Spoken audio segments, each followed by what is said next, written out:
안녕하세요. 이번 시간에는 이제 수요와 공급에 대해서 좀 보겠습니다. 그래서 기본서 강의는 이미 전주에 다 이제 마무리를 했습니다. 마무리하고 이번 시간에는 그 이제 제가 경험칙에 의하면은 수강생분들께서 부동산학개론을 처음 접할 때 가장 힘들어하는 부분이 수요와 공급이더라고요. 일단 1번이. 그 다음에 투자론이고 뭐 이렇게 되는데 수요와 공급을 한번 제가 그 PPT 자료를 가지고 한번 설명을 하겠습니다. 기본서에는 이제 몇 페이지냐면요. 95페이지입니다. 95페이지 보시면 이제 수요가 나옵니다. 그다음에 이제 수요, 그다음에 공급, 그다음에 균형의 이동, 그다음에 탄력성. 요 네 부분인데 이 네 부분에서 매년 4문제에서 5문제가 나옵니다. 계산 문제 2문제 정도 포함해서요. 근데 이제 이 부분에 대해서 특히 이제 그래프입니다. 이제 우리가 시장을 분석할 때 그래프를 가지고 분석을 하는데요. 그래프가 안 되면은 정말 답답합니다, 여러분. 그 다음에 이제 그래프를 가지고 이해해야 말 문제를 풀 수 있어요. 그러니까 이 부분 되게 힘들어 하시거든요. 그래서 제가 차분히 천천히 수업을 할 테니까 이거를 이제 반복을 하셔가지고 기본서와 함께 반복을 하셔서 여러분 거로 만드시기 바랍니다. 그러니까 여기서는 일단 논리가 있습니다. 논리가 있는데 그게 소위 얘기해서 그 뭐 좀 거창하게 얘기하면 미시경제학입니다. 근데 우리가 뭐 경제학 원론 정도인데 뭐 그렇게까지 거창하게 할 필요는 없고 이 간단한 수학적 논리만 좀 아시면 됩니다. 오늘 좀 소개하겠습니다. 자, 그 다음에 이제 좀 봐야 되는 게 제가 이제 우리 기본서 강의 처음 할 때 합격률을 가지고 설명을 한 적이 있는데 오늘도 마찬가지로 좀 보여드릴게요. 제가 왜 이걸 자꾸만 소개하냐면은 많은 수험생분들께서 이제 이 합격률이라든가 응시율 이런 것도 모르고 공부하는 분들이 많이 계시더라 이거죠. 그러니까 합격률을 알아야만이 우리가 어느 정도 공부를 해야 되는지 인지할 수 있습니다. 그러니까 한번 좀 보겠습니다.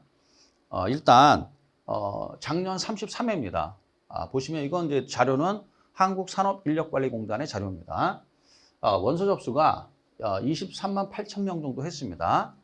근데 응시는 이제 17만 6천 명 정도 했어요. 그러니까 따라서 응시율이 73% 4% 정도 되는데 이제 응시라는 건 시험장에 오셔가지고 시험을 보시고 답안지까지 제출하셨다는 얘기예요. 그래서 합격자가 1차 합격자가 작년에 34,746명이 나왔습니다. 그래서 합격률이 뭐야? 19.74%예요. 그러니까 20%란 말이에요. 그러면 한번 장기 평균을 한번 내볼게요. 32입니다. 1차 합격률이 몇 프로요? 21%. 자, 31회 보겠습니다. 1차 합격률 몇 프로요? 21%. 30회 보겠습니다. 역시 합격률은 뭐야? 21%입니다. 그러니까 따라서 여기서 시사하는 바는 뭐냐면 제가 봤는데 전부 다 뭐요? 20%를 끊어버린다는 얘기죠. 그러니까 인력관리공단이 이제 시험 어떤 난이도를 조절할 때 대부분 20%를 끊어요. 1차 두 과목에 대해서. 그러니까 따라서 만약에 100분이 계시면 상위급 20% 안에 들어야만이 안전하다 그 얘기입니다. 이게. 그러니까 따라서 상위급 20% 안에 들게끔 공부를 하셔야 돼요. 그러니까 따라서 1차가 1번서부터는 이제 부동산학개론이고 그다음에 41번서부터 이제 민법이잖아요. 그러면 좀 이따 보겠지만 2차의 합격률보다 1차 합격률이 떨어집니다. 두 과목인데도 불구하고 2차는 뭐야? 4과목이죠. 근데 우린 2과목밖에 안 되는데 합격률이 낮아요. 그 왜 그런 거냐 이거죠.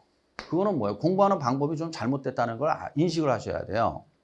그래서 두 문자 따서 단순 암기하는 방법 물론 있긴 있습니다. 이게 편하죠 공부할 때는. 그런데 이렇게 해가지고는 점수가 안 나온다는 얘기죠. 이게 바로 합격률이에요. 그러니까 따라서 응용해야 돼요. 그 응용을 하기 위해서는 어떻게 해야 돼요? 내용을 정확히 인식을 하셔야 돼요. 응용하지 않고 하면은 곤란한 얘기입니다.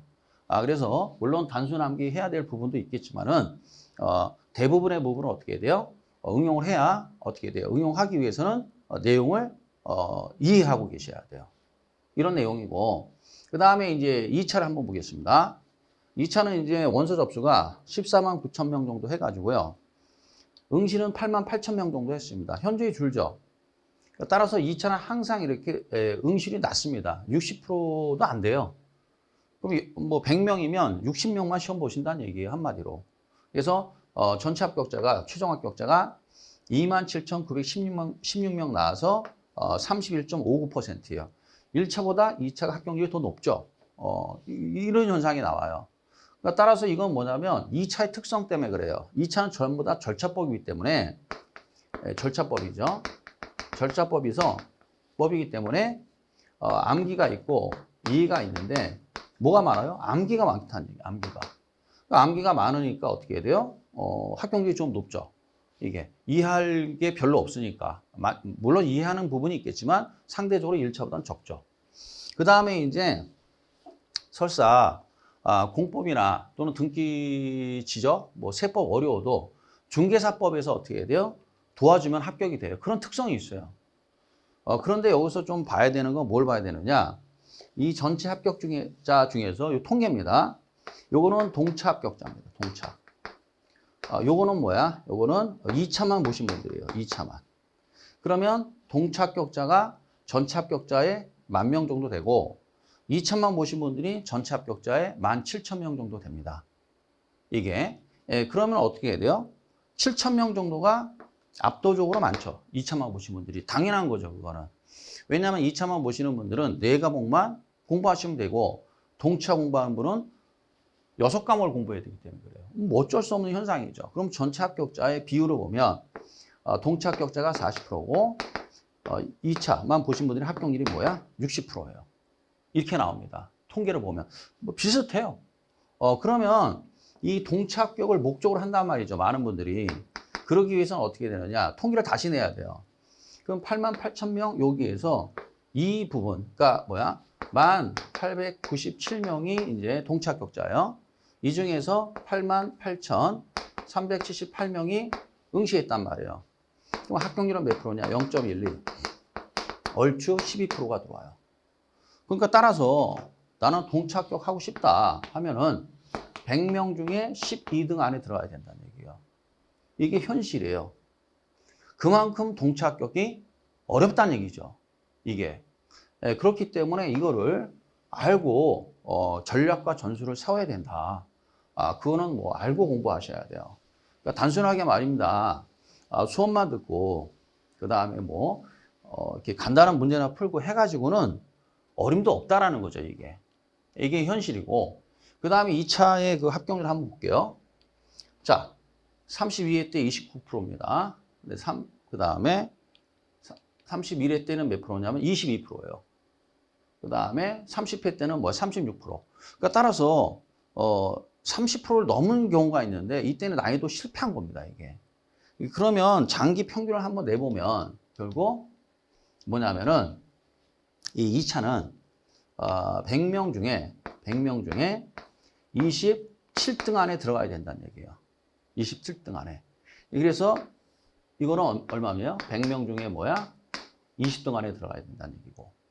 그러니까 이게 이제 뭐야? 2차만 평균 냈을 때는 100명 중에 27등 안에 들어가야 된다는 얘기예요. 그 다음에 1차는 뭐야? 100명 중에 20등 안에 들어가야 된다는 얘기예요. 그러니까 어설프게 공부해가지고는 어떻게 해야 돼요? 이게 아니라는 거죠. 그래서 이게 통계니까 이걸 좀 잘 알고 그 다음에 공부를 어떻게 해야 되는지 잘 생각해 보시기 바랍니다. 그러니까 주먹구구식으로 하면 안 된다는 얘기죠, 이게. 자, 그리고 난 다음에 바로 이제 진도를 좀 나가면. 자, 우리가 부동산학이라는 건 시장을 연구하는 거, 부동산 시장을. 그런데 부동산 시장이나 일반 재화 시장이나 뭐 서비스 시장이나 전부 다 이 수요와 공급 논리 가지고 움직인단 말이에요. 그래서 우리가 시장을 이제 주로 이제 분석하는 건 부동산 시장이겠죠. 분석을 하는데 일반 이론이에요. 모든 시장에 적용되는 이론. 그래서 수요와 공급 이론이에요. 그러니까 따라서 결국 이 수요와 공급에 의해서 시장은 두 개의 경제 주체가 있는 거예요. 하나는 수요자, 하나는 뭐야? 공급자. 이렇게 돼 있습니다. 그래서 둘이서가 가장 중요한 행위 주체예요. 그래서 수요를 배우고 그 다음에 공급을 배워요. 그러면 수요와 공급에 의해서 가격이 결정돼요. 임대료가. 그러면 그 가격 또는 임대료를 지표로 해서 거래, 매매가 일어난단 말이에요. 그것을 우리가 그래프로 분석을 해요. 그래프로. 그래서 이제 그래프를 이제 인식을 하셔야 됩니다. 왜냐하면 제일 쉬워요. 그래프 갖고. 이게. 근데 이제 여기서 수요와 공급을 좀 설명을 하면, 자, 이제 요 그래프니까 좀 이따 하고요. 여기서 보면, 자, 수요는 이제, 여기서 이제 약속이죠, 이게. 수요하면, 뭘 쓰냐, 기호로 large D를 씁니다. large D. 예, 그 다음에 수요량은 기호로 QD를 씁니다.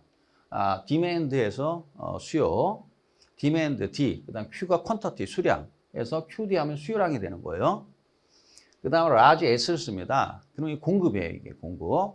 supply에서. 그 다음에 이제 QS가 뭡니까? 이제 이 공급량이란 말이에요. 그러면 이 수요자가 수량을 결정하고 공급자가 공급량을 결정을 합니다. 그러면 수요는 뭐야? 소비자 입장이고 공급은 생산자 입장이란 말이에요. 기업의 입장이란 얘기죠. 그래서 두 개를 배울 때는 뭐가 떠올라야 돼요? 수요를 배울 때는 소비자 입장이고 공급을 배울 때는 판매자, 기업의 입장에 있어서 생각을 해야 이해가 됩니다. 자, 그리고 또 여기서 공통적인 게 뭐냐면 전부 다 수요량, 공급량은 전부 다 뭐야? 여기 보면 일정 기간 동안이라고 나왔죠. 뭐라고요? 일정 기간 동안. 따라서 결국 수요량이나 공급량은 우리가 일정 기간이 주어졌다라고 묵시적으로 약속합니다. 그러니까 일정 기간이라는 게 뭐냐면 이게 이제 좀 여기 하면 유량이라는 거죠. 유량, flow, 유량 개념이라는 거예요. 그러니까 유량 개념이라는 거는 그 주어진 변수가 경제 변수가 기간이 주어져야만이 의미가 분명한 변수예요. 예를 들어서 이자율 그러면 어떻게 해야 돼요? 기간이 주어져야 됩니다. 이게 연이냐 월이냐 이렇게. 소득하면은 기간이 주어져야 돼요. 월급이냐 연봉이냐. 이와 같이 임대료 하면 어떻게 됩니까? 월세냐 한 달이냐 또는 연세냐 하면 어떻게 해야 돼요? 1년이 되겠죠. 이와 같이 기간이 주어져야만이 의미가 분명한 변수를 우리가 유량 변수를 하는데 이 수요량 공급량은 어떻게 해야 돼요? 아무 말이 없어도 그냥 유량 변수예요. 일정 기간이 주어졌다고 가정합니다. 그 다음에 여기 중요한 게 뭐냐면 이 수요 또는 공급은 샀다 팔았다가 아닙니다. 뭐요? 구매하고자 하는 욕구 또는 판매하고자 하는 뭐야? 욕구라고 돼 있죠. 따라서 이걸 사전적 개념이라 합니다. 사전적 개념. 따라서 수요량이 됐든 공급량이 됐든 일정 기간 동안에 사고 싶다, 팔고 싶다지 샀다 팔았다가 아니라는 얘기죠. 이게. 이걸 우리가 뭐야? 사전적 개념이라고 이렇게 표현합니다. 그 다음에 또 뭐가 있냐면은 이게 수요량은 어떻게 해야 돼요? 최대 수량이죠? 공급량도 어떻게 해야 돼요? 최대 수량입니다. 자, 이게 이제 말문제로 우리 본고사에 나왔었습니다. 그럼 이게 무슨 말이냐? 이쪽에 와서 설명을 하면 만약에 사과의 가격이 예를 들어서 100원이랍니다. 그럼 이렇게 가격이 주어져야 돼요. 가격을 우리가 흔히들 그냥 P라고 씁니다. 프라이스에서 P. 그러면 이게 결정이 되면 각각 어떻게 해야 돼요? QD가 뭡니까? 수요량. 근데 처음에 공부하실 때는 QD, QS 하면 불편할 수가 있어요. 그렇지만 자꾸만 연습을 해서 여러분 거로 만들어야 돼요. 왜 그러냐? 본고사에서는 뭐야? QD와 QS라고 줘버려요, 그냥. 함수식을. 그러니까 그걸 보고 알아들어야 되겠죠. 근데 모르면 곤란한 얘기 아니에요? P가 뭐죠? 가격. 이게 알아들어야 된단 말이에요, 이게. 그럼 수요량, QS는 뭐죠? 공급량. 이렇게 될 거 아닙니까? 근데 만약에 이게 10개다. 그럼 이게 무슨 말이냐? 100원에서 일정 기간 동안 수요자들은 최대 10개를 사고 싶다. 최대. 이게 최대 수량이에요. 근데 이 공급량도 역시 만약에 10개래요. 그럼 이게 무슨 말이냐? 100원 수준에서 일정 기간 동안 사과의 판매자들은 최대 10개를 팔고 싶다예요. 최대 사고 싶다. 최대 팔고 싶다. 이런 뜻입니다. 그래서 이 내용을 이렇게 인식을 하셔야 돼요. 왜냐? 시험에 나옵니다. 당장 이제 모의고사부터 나오겠죠. 본고사는 뭐요? 과거 한 10년 동안 두세 번 냈죠. 이게 말문제로. 이따가 이제 제가 진도 나가면서 이제 그 기출문제를 소개하는데요. 기출문제에 보면은 이제 그런 문구들이 나옵니다. 그렇게 헤아리시면 되겠어요. 자, 그 다음에 요걸 좀 간단히 봅시다. 자, 이제 우리가 수요 함수, 공급 함수라고 그래요. 그러면 왜 느닷없이 함수라는 게 나오느냐? 중학교 때 우리가 배운 것 같은데 그래프로 전환하기 위해서 그래요. 그래프로. 그래프를 배우기 위해서는 함수가 나와야 되는데 뭐 1차 함수만 알면 되는데 우리가 1차 함수도 모르셔도 됩니다. 그냥 이 논리만 알면 되는 거예요. 알고 계시겠지만 항상 뭐가 먼저냐? 함수다. 그러면 XY란 말이에요. X 값에 의해서 Y 값이 결정된다. 그럼 X는 원인이 되고 Y는 뭐야? 결과가 되고 X가 충격을 주는 변수고 Y는 뭐야? 반응하는 변수예요. 이렇게. 순서가 이게 바뀌면 안 됩니다. 그러니까 순서가 바뀌면 문제를 못 풀어요. 이게 이제 소위 얘기해서 뭐요? 논리라는 거예요. 논리. 그러니까 따라서 이 논리가 필요한 거예요. 그래서 민법은 아마 법리라고 배울 거예요. 법리. 우리 쪽에서는 뭐예요? 경제 논리예요. 이게 논리 자체가. 그러니까 요 논리대로 움직이시면 돼요. 요 순서대로. 논리라는 게 순서예요. 순서. 그러면 이제 X값이 뭐야? 1번이고 E에 의해서 Y값이 결정되는 거예요. 이렇게. 1번, 2번. 이게 바뀌면 안 돼요. 자, 그러면 이제 함수라는 것은 플러스 함수가 있고 마이너스 함수가 있습니다. 그러면 이제 이 XY로 표현한 이유가 그래프로 바꾸기 위해서 그래요. 그래서 우리는 플러스 함수, 마이너스 함수 두 개만 알면 됩니다. 뭐 어렵지 않아요. 그러면 만약에 XY가 플러스 함수다. 그러면 우상향하는 직선이 나옵니다. 이 바꿔버리는 거 그래프로. 그러면 이걸 원점이라고 해요. 원점. 그래서 여기 0이 아니라 0으로 5입니다. 오리진 해서 0. 원점이고 원점에서 우측으로 가면 갈수록 X값이 커지는 겁니다. 그럼 좌측으로 가면 어떻게 해요? X값 작아지는 거고. 요 세로축은 뭐야? Y값이에요. 위로 올라가면 Y값이 커지고 내려오면 Y값은 작아지는 거예요. 요 논리대로 하시면 돼요. 그러면 증명할게요. 제가. 자, 이제 보겠습니다. 자, 지금 어떻게 해요? X가 우측으로 가고 있죠. 그 X값이 증가하고 있다는 얘기예요. 그런데 대응대로 Y를 봅시다. 대응대로 Y 보면 커지고 있죠. 아하, 그렇구나. XY가 플러스 함수면 그래프로 바꿔놓으면 어떻게 해야 돼요?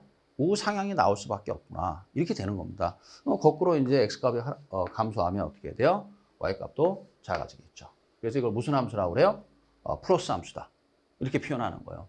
플러스 함수가 나오면 당연히 뭐야? 우상향이다. 이 정도 알고 계시면 돼요. 그 다음에 이제 마이너스 함수 해볼게요. 그 XY가 마이너스 함수라는 건 반대로 움직인다는 얘기. 부호가 반대다 이거죠. 그럼 우하향하는 직선이 나와요. 그래서 어떻게 돼요?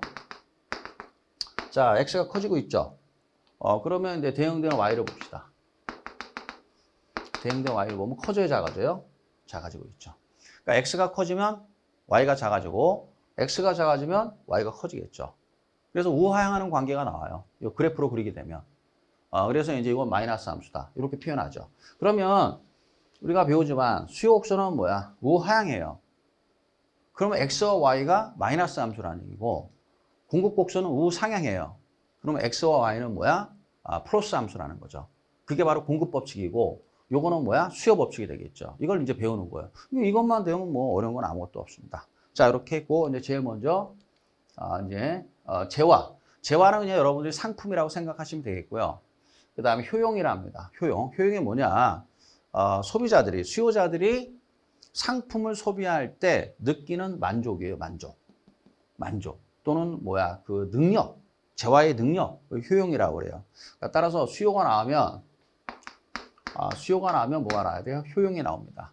그러니까 효용이 크면 클수록 어떻게 해야 돼요? 가격은 비쌉니다. 그러니까 예를 들어서 짜장면보다는 간짜장이 더 비싸죠? 왜요? 더 맛있으니까 이러면 안 되는 거고요. 효용이 더 크기 때문에 그렇다. 이렇게 말씀을 하셔야 돼요. 그래서 우리가 수요에서는 뭐야? 효용이 나오고 공급에서 이제 이윤이 나와요. 자, 그리고 또 봅시다. 용어를 봤으니까 이제 수요 법칙이 나오는데 이제 수요 법칙을 보겠어요. 항상 이제 그 다른 조건이 일정하다라는 가정이 매번 붙습니다. 이렇게 다른 조건은 뭐야? 일정하다라는 가정이 붙어요. 그럼 이건 왠지 이제 좀 이따 설명할게요. 자, 일단 해당 재화의 가격이 먼저 1번이에요. 그러면 해당 재화의 수요량이 결정되는 거예요. 이게 수요 함수라는 거예요. 수요 함수.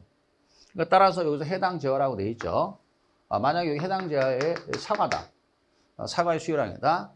그럼 여기가 뭐가 돼? 역시 여기도 사과가 되는 겁니다.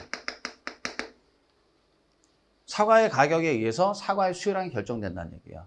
얘가 1번이고 얘가 2번이 돼요. 당연한 거죠. 이렇게 생각하시면 돼요. 항상 수요자들은 예산이 제약되어 있는 거예요.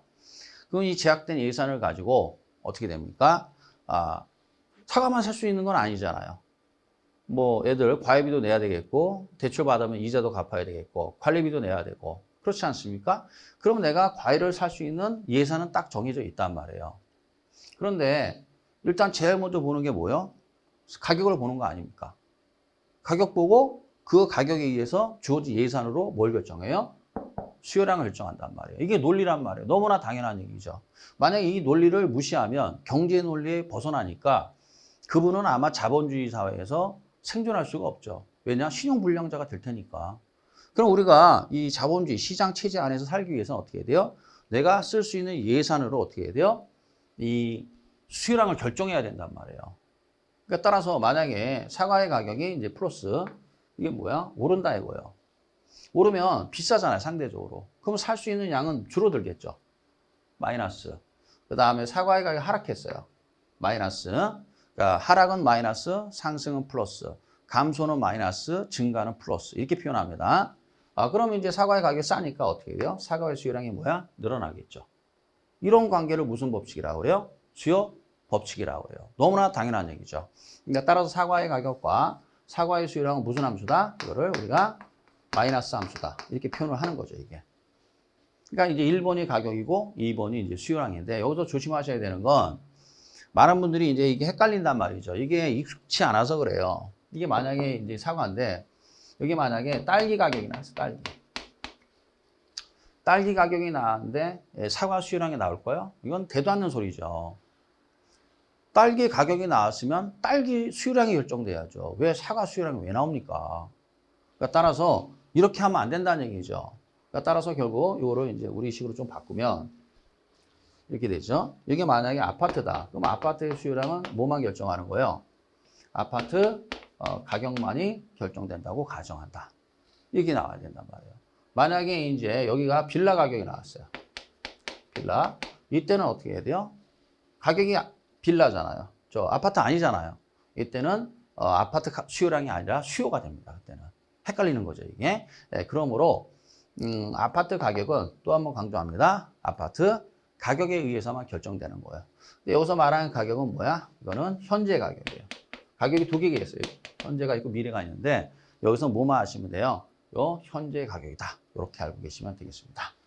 자, 그래서 이제 이렇게. 그럼 이걸 가지고 이게 수요 법칙이라는 거고 이걸 가지고 이제 그래프로 바꿀 수 있단 말이에요. 자, 그럼 이제 수요 곡선을 빼내는 거예요. 그러면 잘 보세요. P가 가격이에요.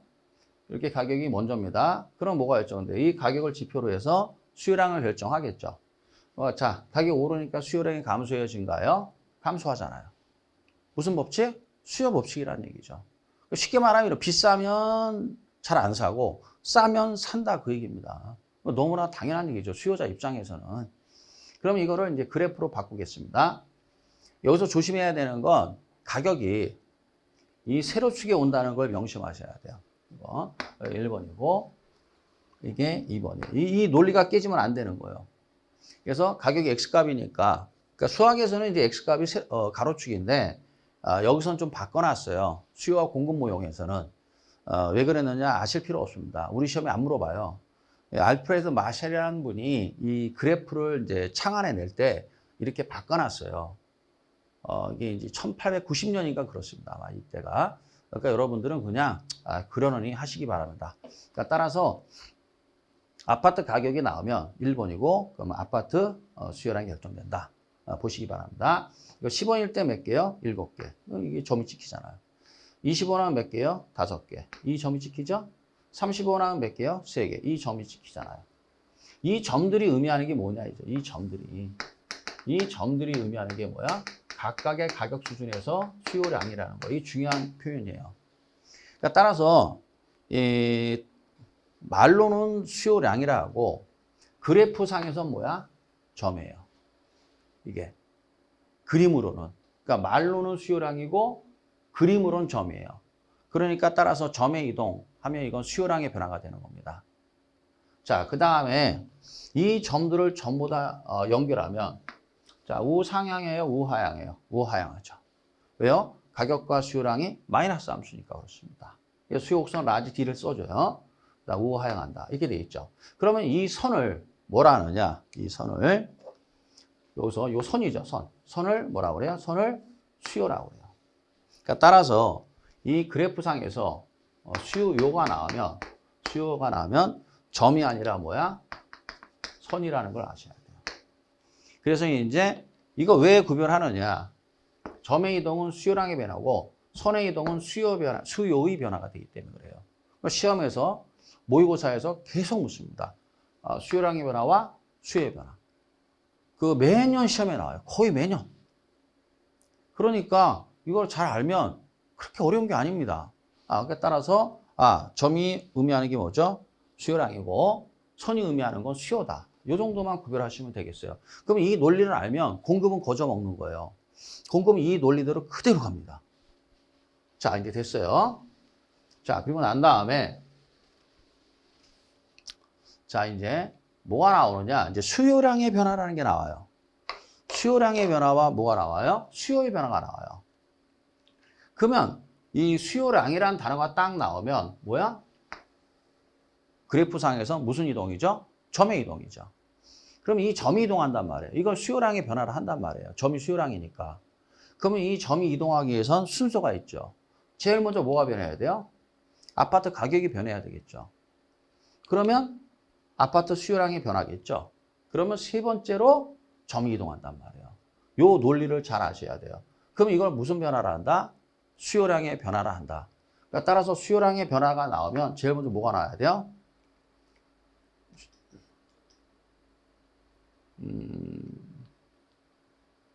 자, 1번이 뭐가 나와야 돼요? 해당제와의 가격이 나와야 되겠죠. 뭐가 나와요? 해당제와의 뭐가 나와요? 가격. 이게 변해야 돼요. 그렇죠? 그림으로 보시면 이해가 쉬워요. 그러면 뭐가 변해요? 해당제와의 수요량이 변하겠죠. 그러면 동일한 수요곡선상에서 뭐가 이동해요? 점이 이동하죠. 이걸 무슨 변화라 해요? 수요량의 변화를 하는 거예요. 그러니까 수요량의 변화, 수요량 딱 나오면 뭐가 나야 돼요? 점의 이동이구나. 그러기 위해서 뭐가 변해야 돼요? 해당제와의 가격이 변해야죠. 그래야 해당제와의 수요량이 변하고 동일한 수요곡선상에서 점이 이동하는 거 아닙니까? 알았죠? 그래서 아파트 수요량의 결정 요인, 변화 요인 하면 뭐가 나와야 돼요? 아파트 가격이 나와야 돼요. 만약에 다른 그 X값들이 나오면 이건 틀린 겁니다. 그런 문제가 간혹 잘 나와요. 이런 거 못 맞히면 좀 곤란한 얘기겠죠? 자, 그래서 이렇게 요 논리대로 하셔야 됩니다. 그런데 이 출제자가 아주 야비해요. 야비해서 동일한을 빼요. 점을 빼요. 야비해서. 그런데 요 상자는 못 빼요. 이게 그 상이 나오면 이퀄 뭐야? 점이다. 이렇게 알고 계시면 돼요. 상의 이동, 그럼 뭐야? 점의 이동. 이렇게 되는 거예요. 그러면 수요량의 변화 딱 나오면 어떻게 해야 돼요? 동일한 수요곡선상에서 점의 이동. 아니면 뭐가 나와야 돼요? 수요곡선상에서 이동. 이런 식으로 끊어져야 된단 말이에요. 이 표현이 나오면 맞는 거고 이 표현이 안 나오고 그러면 틀린 거예요, 이게. 그래서 이렇게 딱 알고 계셔야 돼요. 다시 한번 강조합니다, 여러분. 강조하면 이렇게 되는 거예요. 자, 아파트 가격이고 아파트 수요량이죠. 그러면 아파트 가격이 변합니다. 그럼 아파트 수요량이 변하죠. 그러면 동일한 수요곡선상에서 점이 이동하죠. 그래서 아파트 수요량의 변화를 야기하는 건 뭐다? 아파트 가격이고 그림으로는 어떻게 나타난다? 점의 이동이 나타난다. 이게 바로 수요량의 변화라는 거예요. 그래프상에서는 그렇다는 얘기죠. 그러면 이제 이번에 배워야 되는 건 이제 수요의 변화란 말이에요. 수요의 변화. 그럼 수요의 변화라는 것은 여기 보시면 수요의 변화라는 것은 이 선이 이동한다는 거. 선이 어떻게 이동하느냐? 우측 좌측으로 이동한다는 얘기. 우측 좌측으로. 이렇게 우측 좌측으로 이동하면 이건 선이 이동했기 때문에 이걸 무슨 변화라고 그래요? 수요의 변화라고 그래요. 자, 다시 한번. 선이 우측 또는 뭐야? 좌측으로 이동한단 말이에요. 그럼 이건 무슨 변화야? 수요의 변화가 되는 겁니다. 자, 그러면 이 수요의 변화를 알기 위해서는 이걸 좀 봐야 돼요. 이걸 봐야 되는데 자, 이걸 좀 봐야 됩니다. 자, 우리가 이제 아파트 수요량은 지금까지 아파트 가격만이 결정한다고 가정을 했어요. 그렇지만 그게 아니라는 거죠. 자, 여러분, 인구가 영향을 줘야 안 줘요? 줍니다. 인구가 증가해야 아파트 수요가 증가하는 거예요. 만약 인구가 감소하는데 어떻게 아파트 수요가 증가하겠어요? 말이 안 되지. 그러니까 따라서 지방은 어떤 인구가 소멸되고 있잖아요. 거기서 무슨 집값이 오르겠습니까? 아니죠, 그건. 자, 그 다음 소득도 영향을 줍니다. 소득이 증가해야 이제 어떻게 돼요? 이제 뭐 예를 들어 20평대 아파트에서 30평대로 이렇게 이사 가는 거 아니에요. 그 다음에 대체재 보완제 좀 이따 보고 대출금리도 영향을 줍니다. 이 아파트 수요량에. 왜냐? 다 대출을 받잖아요. 요즘 다 대출 받아서 집을 사지 대출 안 받는 사람이 어디 있습니까? 자, 그 다음에 자, 세금 내야 되죠. 취득세 내야 되잖아요. 뭐 기타 등등이 있단 말이죠. 자, 그러면 이런 것들 우리가 뭐라 하냐? 잘 들으세요. 이거를 가격 이외의 요인이다. 이렇게 표현해요. 뭐라고요? 가격 이외의 요인이다. 근데 이 가격 이외의 요인 중에서 맨 마지막에 가격이 나오잖아요. 근데 이거 무슨 가격이요? 현재 가격이 아니라 미래 가격이라는 걸 아셔야 돼요. 요 가격이 뭐야? 현재 가격이에요. 이건 미래 가격이에요.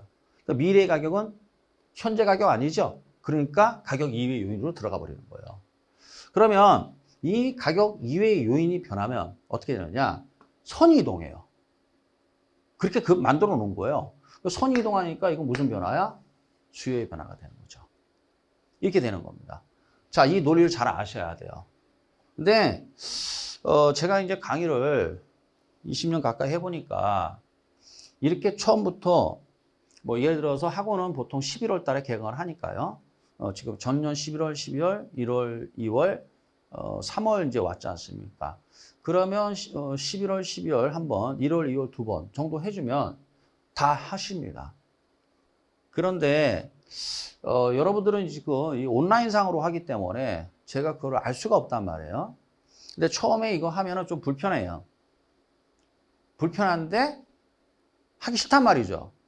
그러면 뭐 외우는 법도 뭐 있을 수 있겠죠. 잘 모르겠지만 그런 거에 의지한단 말이에요. 안 된다 이거죠. 그러면 문제 못 풀어요, 여러분. 그러니까 따라서 이 논리만 알면은 공급도 거저 먹어요. 그럼 너무 쉬워요. 이게. 자, 그럼 이제 증명을 한번 해보겠습니다. 증명을 하면 자, 이제 봅시다. 이제 수요의 변화가 나와서 수요. 그럼 뭐가 이동하는 거예요? 수요 딱 나오면 아, 선이 이동하는구나. 그죠? 수요 나오면 뭐가 이동해요? 선. 선이 이동하는 건데 선은 우측 아니면 좌측밖에 없어요. 자, 우측으로 가면 어떻게 해야 돼요? 이게 수요량이니까 증가하는 거죠.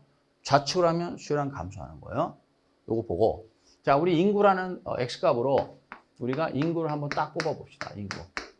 그러면 인구를 딱 뽑아오면 어떻게 돼요? 또 똑같이 다른 조건은 일정하다라고 가정해야 돼요. 그러니까 X값이 여러 개이기 때문에 X값을 하나 딱 빼오면 다른 X값들은 일정하다. 이런 식으로 가정을 하는 거예요. 그게. 분석을 하니까 그게 편하거든요. 동시다발로 다 분석을 하면 골치 아프잖아요. 그러니까 하나만 생각하겠다 그 뜻입니다. 그러면 인구 이외의 요인은 일정해야 되니까 어떻게 돼요? 가격도 일정하다. 모두 일정하다. 가격도 일정하다 이거예요.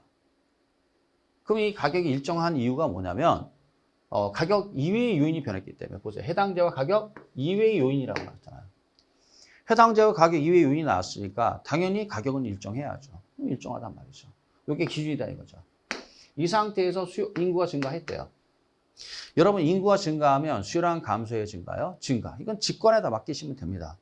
그럼 인구가 증가하니까 어때요? 수요량이 이 점이 수요량이니까 이렇게 우측으로 이동한단 말이에요.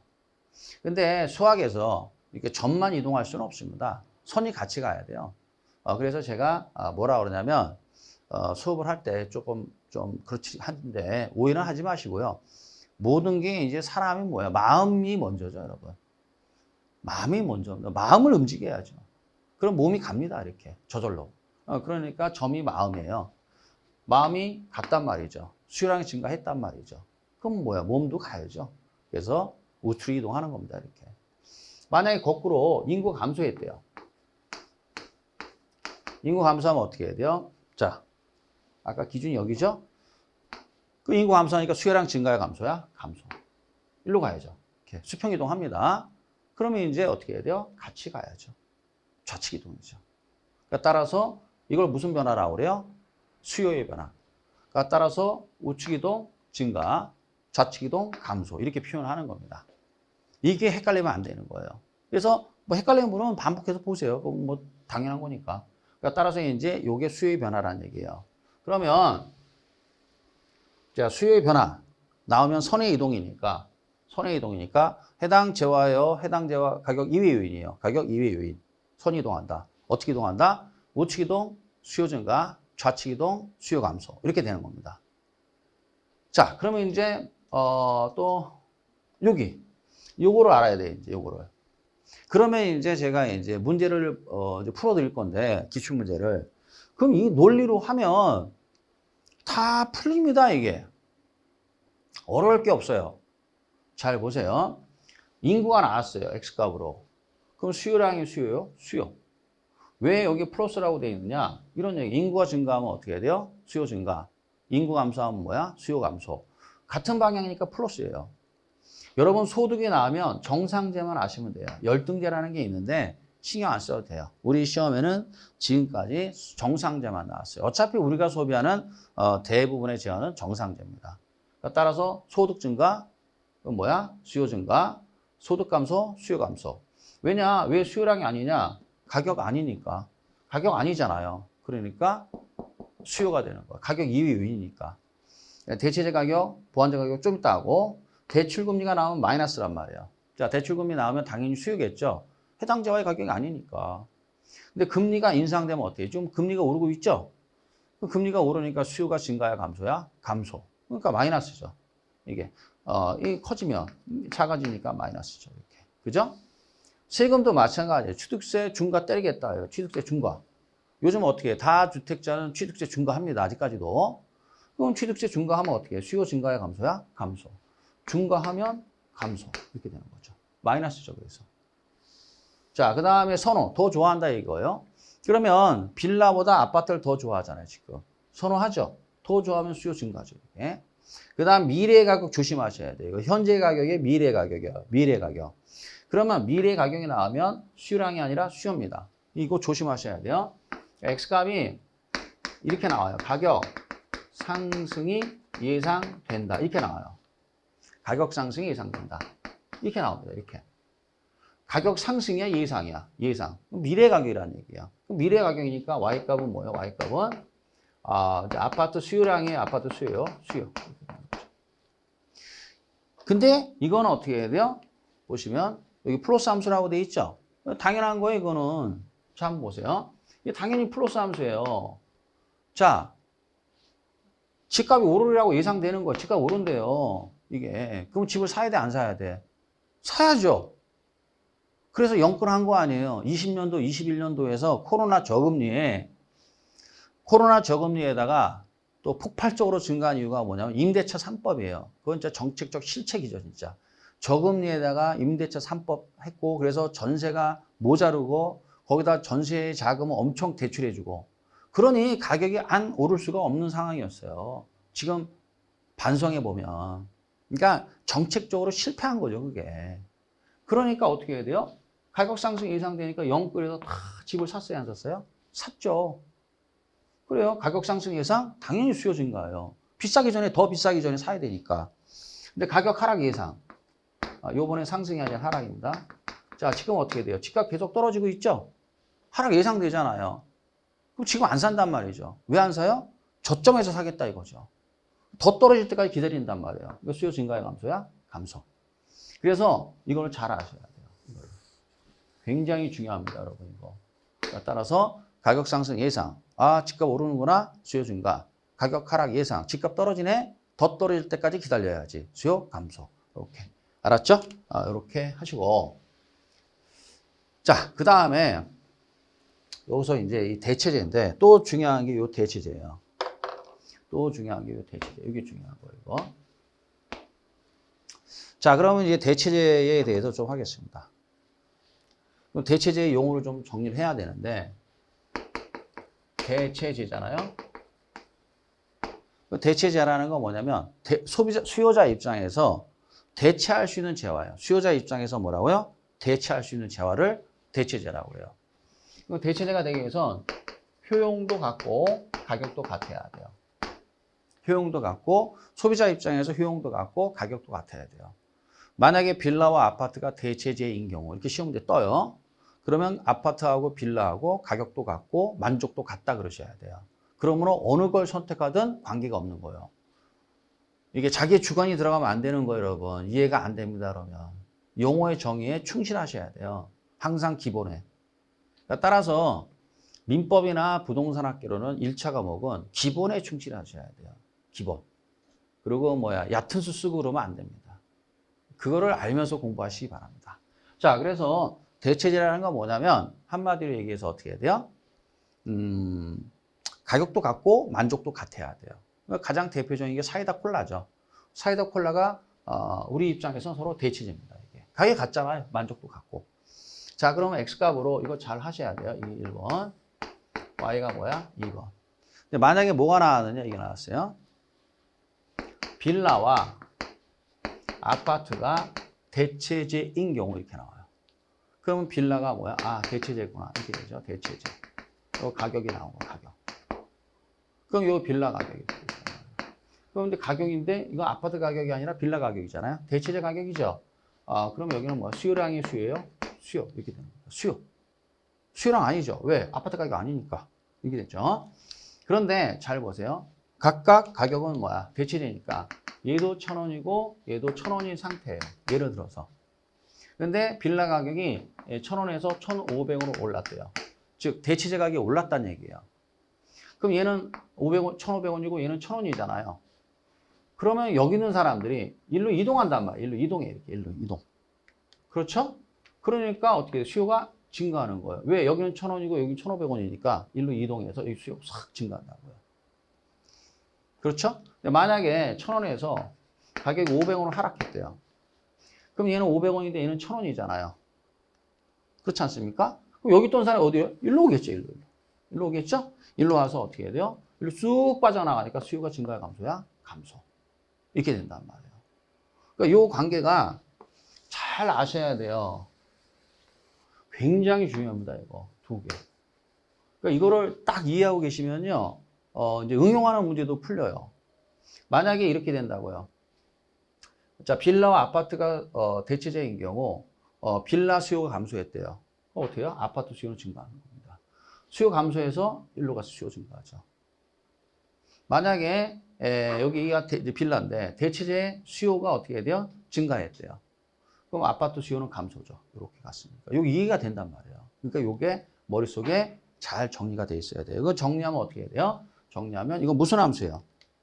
오르면 오르고 내리면 내리잖아요. 그래서 무슨 함수예요? 플러스 함수가 돼요. 그러니까 따라서 이걸 정리하면 이렇게 됩니다. 자, 대체제 가격 상승하죠?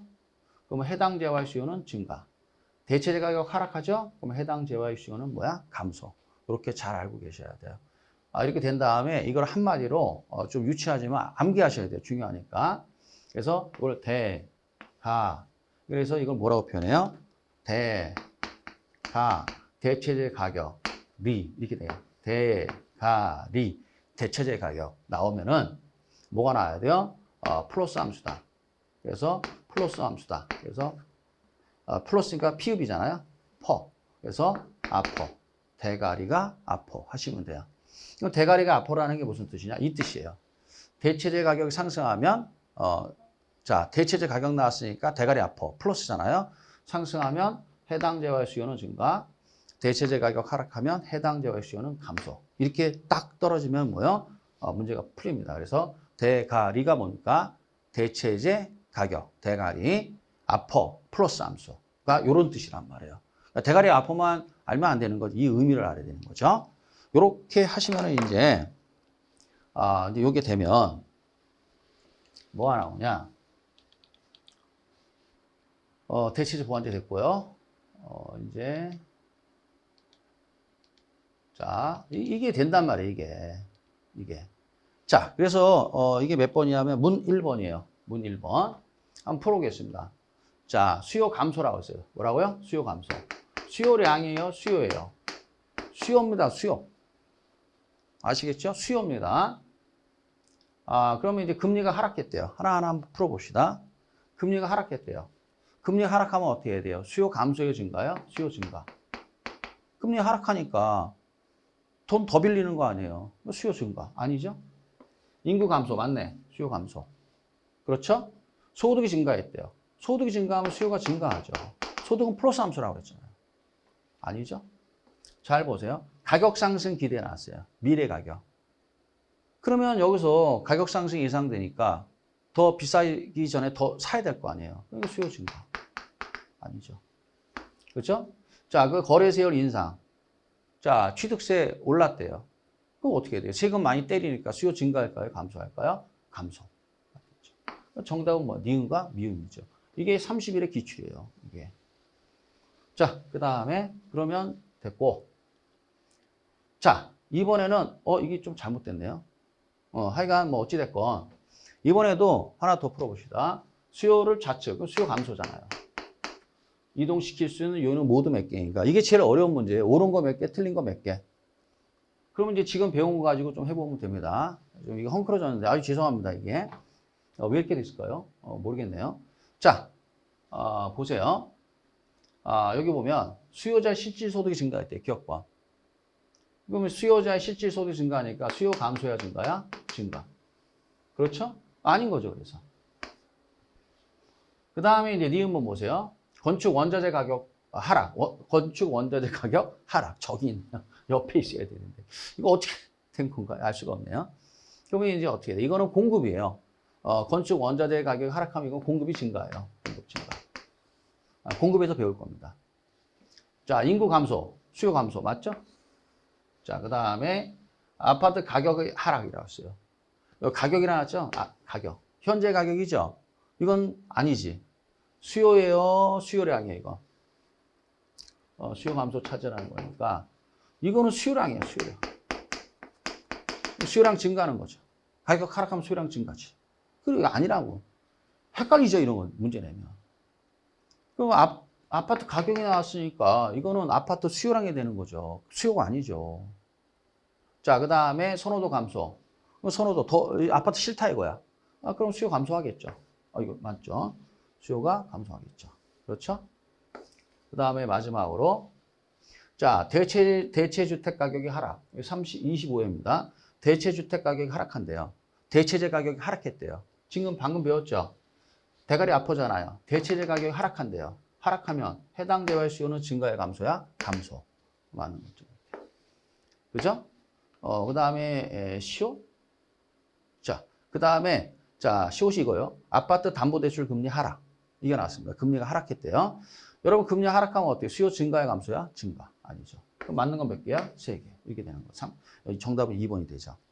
지금까지 나온 문제 중에서 이 문제가 좀 어려운 편에 속하는 거예요. 그런데 또 설명하지만 이 문제를 이제 맞히든 못 맞히든 간에 지금 제가 두 문제를 풀어드렸는데요. 자, 그럼 이 내용을 파악을 해야 된다는 얘기죠. 이거 외우는 게 아니라 이 내용이 딱 와닿아야 돼요. 그러면 이 문제를 풀 수 있습니다. 잠시 쉬었다가 이어서 수업하겠습니다.